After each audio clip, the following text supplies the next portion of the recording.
Ci sono tenebre nei cuori umani.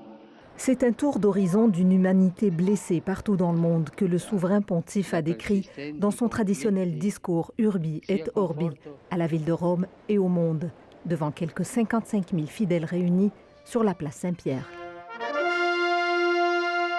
Le pape François a appelé à assouplir notre cœur souvent endurci et égoïste afin de donner le sourire aux enfants du monde entier. Sia conforto per l'amato popolo siriano, che ancora non vede la fine delle ostilità. Le nord-ouest du pays est déchiré depuis 2 semaines encore par de violents combats au sol entre djihadistes et rebelles.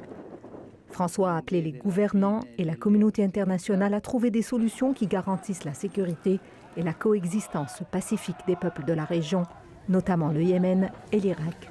Sia sostegno per il popolo libanese, perché possa uscire dall'attuale crisi.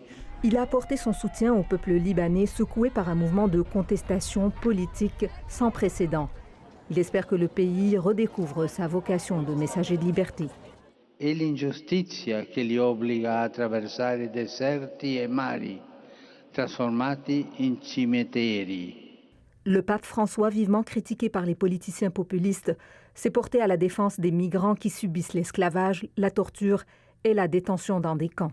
Sia speranza il piccolo bambino di Betlemme per tutto il continente americano. François, qui vient de fêter ses 83 ans, a regretté l'agitation sociale et politique que traversent les pays du continent américain.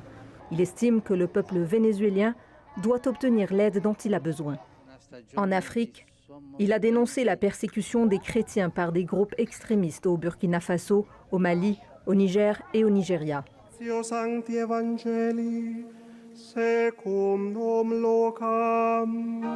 Lors de son homélie de Noël mardi soir, dans une basilique Saint-Pierre-Comble, le pape avait prôné l'amour inconditionnel et gratuit, opposé à la logique marchande qui prévaut. L'image de l'Église a été encore entachée par de vastes scandales d'abus sexuels commis par le clergé. Ici Yasmine Khayat, Radio-Canada, Montréal.